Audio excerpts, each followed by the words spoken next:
We have to go in there and get it done, or else we lose hundreds of thousands of dollars, more likely in the millions. What does $30 million in pure gold look like? For Parker Schnabel, it looked like betrayal. Before he could even weigh his record-breaking haul, he first had to watch his own crew turn their backs on him. They left him high and dry, convinced his instincts were shot and his claim was a bust. Success, failure, genius, insanity. It's all a fine line, right? This is the story of how a gold mining prodigy was abandoned by his team at the worst possible moment, only to immediately stumble upon one of the biggest paydays in Klondike history. And the craziest part? The gold was hiding where nobody thought to look. Mutiny at Mud Mountain. The air in the Yukon was thick with tension, so thick you could almost taste it, like the metallic tang of cold steel. For weeks, the mood at Parker Schnabel's mining camp had been souring. You see, the pressure was immense. We're talking about an operation where every single day costs thousands upon thousands of dollars. The fuel alone to run the monstrous wash plant, Big Red, and the fleet of dozers could cost more than a brand new car every single week. That's a wow factor for you. Some of these machines burn through over 20 gallons of diesel an hour. When they're running 24/7, the numbers get astronomical fast. All that cash is flowing out, but if the gold isn't flowing in, you're just digging your own grave. We've got a lot of ground to get through in a pretty short amount of time down there at Ken Stewart's.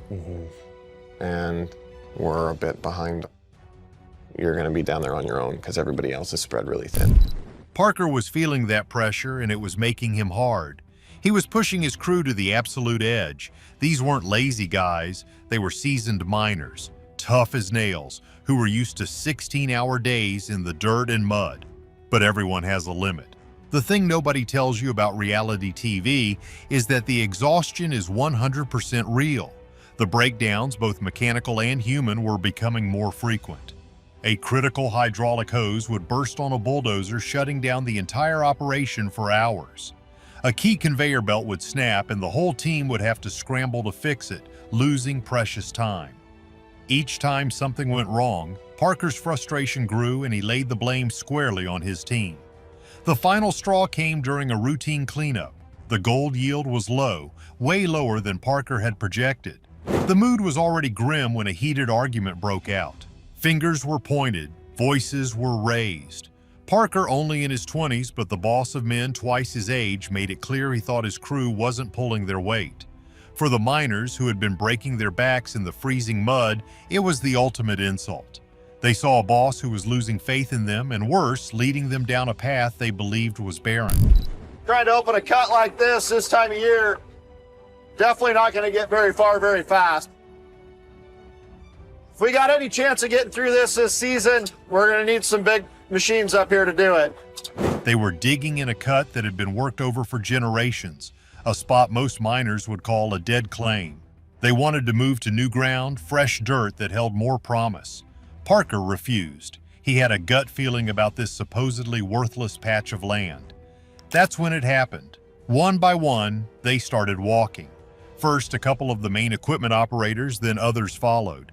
They slammed their helmets on the ground, threw their vests in the mud, and stormed off the site. No goodbyes, no 2 weeks' notice, just gone. In the space of an hour, Parker's crew was cut in half. He stood there surrounded by the silent, colossal machinery that was now useless. The very heart of his operation had just stopped beating. He was left with a skeleton crew, a mountain of debt, and a piece of ground that had just been condemned by the very people he paid to work it. We need people and machines, and we just don't have anybody. The only solution I've come up with is we got to shut a plant down. He was utterly, terrifyingly alone. What would happen to his entire season and his future? The $30 million hunch. Many people are crazy about the idea of striking it rich, but few understand the sheer guts it takes. With half his crew gone, any normal person would have cut their losses. They would have packed it in, maybe tried to move the operation to the so-called better ground his crew had been begging for. But Parker Schnabel isn't normal. Instead of backing down, he doubled down. He looked at the silent machines and the abandoned cut, and instead of seeing failure, he saw an opportunity. He was going to work this dead claim himself if he had to. He still had a few loyal hands left, and they looked to him for answers, their faces etched with worry. Parker's gamble was focused on a specific spot, an old, played-out section known as the Hollow Cut. The thing is, this wasn't just random digging. Gold mining at this level is a science. You're looking for signs the average person would never see. Parker had noticed something in the soil, subtle changes in the color and composition of the pay dirt that hinted at something deeper. While his crew saw worthless gravel, he saw potential. He had run small pan tests away from the prying eyes of his crew and had seen a few tiny specks of gold, not enough to convince a skeptic, but just enough to feed his hunch. It was a long shot, a complete Hail Mary. So with his remaining team, he fired up the machines. They worked around the clock, fueled by a mix of desperation and blind faith in their young boss. You know, this is just a real bad time of year to be doing this. It should be done when it's cold, not in the middle of summer. Right now, there's definitely a lot of pressure. We can definitely feel it. The work was brutal. With a smaller crew, every job was harder. A task that would have taken 4 men now had to be done by 2. They were exhausted, running on fumes, but they kept digging. They tore into the hollow cut, moving tons of earth.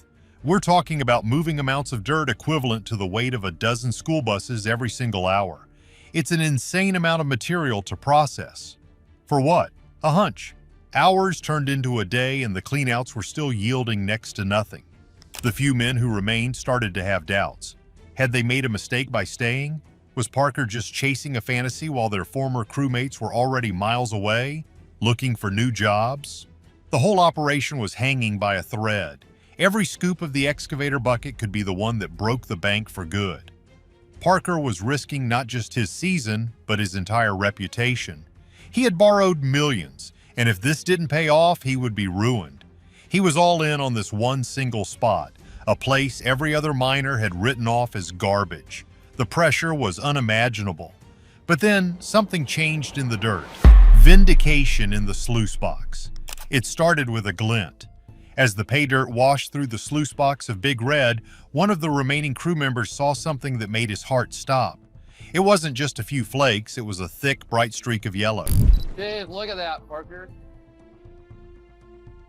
Already, there's a ton of gold coming through this chute here. But see, it's real chunky gold. Yeah. Seeing a lot of chunks like that.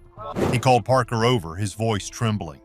They decided to do a partial cleanup, pulling out one of the heavy miner's moss mats from the sluice. They could barely lift it. A single one of these mats can weigh over 100 pounds when it's full of black sand, and if you're lucky, gold. What they saw next would change their lives forever. As they peeled back the mat, it was like opening a treasure chest. The gold wasn't in flakes, it was in thick, fat nuggets. It was coarse, heavy, and everywhere. The ground was literally bleeding gold. They had hit the mother lode. The dead claim was not only alive, it was the heart of the beast. Parker's insane hunch had paid off in the most spectacular way imaginable. You see, the previous miners had stopped digging just a few feet short. For decades, they had missed this unbelievable honeypot by less than the height of a man. It had been sitting there, waiting. Word spread like wildfire. They frantically began a full clean-out, pulling every mat. Each one was heavier than the last, loaded with an obscene amount of gold. The sheer volume was staggering. They weren't measuring in ounces anymore, they were measuring in pounds. A single 5-gallon bucket filled with gold concentrate can weigh over 70 pounds and be worth hundreds of thousands of dollars. They were filling bucket after bucket. The remaining crew members who had kept their faith in Parker were in a state of shock, their faces a mixture of disbelief and pure joy. They were rich.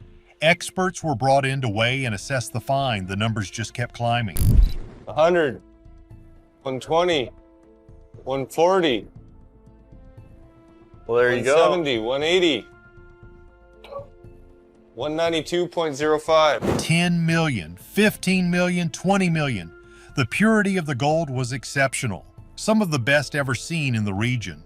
When the final tally was done, after every tray was poured and every nugget was counted, the number was almost unbelievable, over $30 million. It was one of the single biggest gold strikes in modern Klondike history, found on a piece of land everyone had dismissed as worthless, by a man whose own crew had just abandoned him. Parker had his victory, but it came with a new set of problems. The line between luck and betrayal. News of a $30 million jackpot travels fast in a place like the Yukon. In that remote, tight-knit community, a whisper can travel faster than a truck on a frozen road. Before Parker could even finish weighing his massive find, the deserters were on their way back.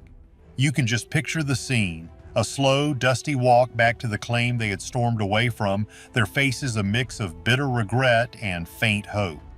They showed up at the camp, hats in hand, avoiding eye contact. These were proud, tough men, now forced to swallow their pride and face the young boss they had abandoned. They had heard the unbelievable news and had to see it for themselves. They had walked away from life-changing money, the kind of fortune that sets up not just you, but your kids and your grandkids. The thing is, what do you do in that situation? That's really good for a first cleanup. That is. Yeah. Oh, yeah. That's really good. Yeah. Probably one of the best, really. Yeah. Parker was faced with an impossible choice. He looked at the men who had left him high and dry, the men who had called his instincts a joke, and now they wanted back in on the biggest payday of their lives. Trust is everything in the wilderness, and they had shattered it. In the end, he made a calculated decision. He let a few of them return, the ones he felt had been misled by the louder voices, but he turned the rest away for good. He had faced the ultimate betrayal at his lowest point, and that's a line you don't get to cross twice. But the returning crew was the least of his worries. You see, a find this big doesn't just make you rich, it paints a giant target on your back. Suddenly, rival mining outfits started crawling out of the woodwork, digging up old maps and obscure property laws, trying to lay legal claim to his ground. Lawyers got involved, and the whole operation was threatened.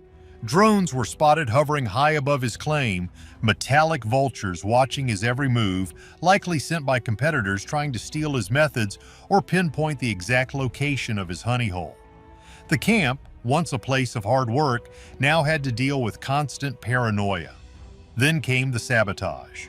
It was subtle at first, then blatant. Fuel drums were found drained in the morning. Critical hydraulic hoses on the excavators were mysteriously cut, causing thousands of dollars in damage and, more importantly, hours of lost time.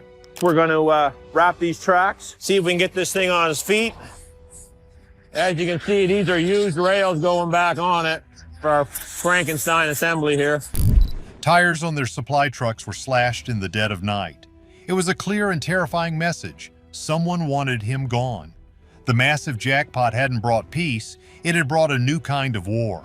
Whispers of an old Yukon curse, that the biggest treasures are protected by the darkest luck, started to circulate as freak accidents on the claim increased, making an already dangerous job feel downright terrifying. Now let's step back for a second. For those of us watching this, it feels like a perfect movie script. A young hero gets abandoned, faces impossible odds, and then boom, strikes it rich overnight.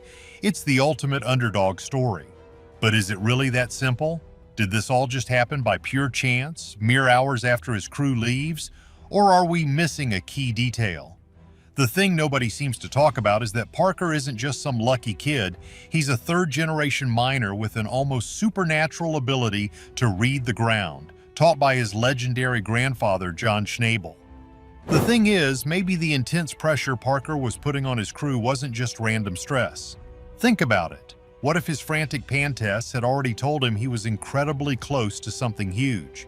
What if he knew the mother lode was just a few feet deeper and he was pushing his crew to get to that exact spot before the short mining season ended? Was he keeping a secret from them, afraid that if they knew how close they were, they might try to make a move on the claim themselves? We see a story of incredible luck and bitter betrayal, but maybe it was a masterfully calculated risk all along. Perhaps the real story isn't about the crew quitting on Parker, but about Parker outsmarting everyone. But it also leaves us with a difficult question. If you had been one of the miners who walked away, could you ever forgive yourself? Let us know your thoughts in the comments below. Don't forget to like and subscribe for more incredible stories.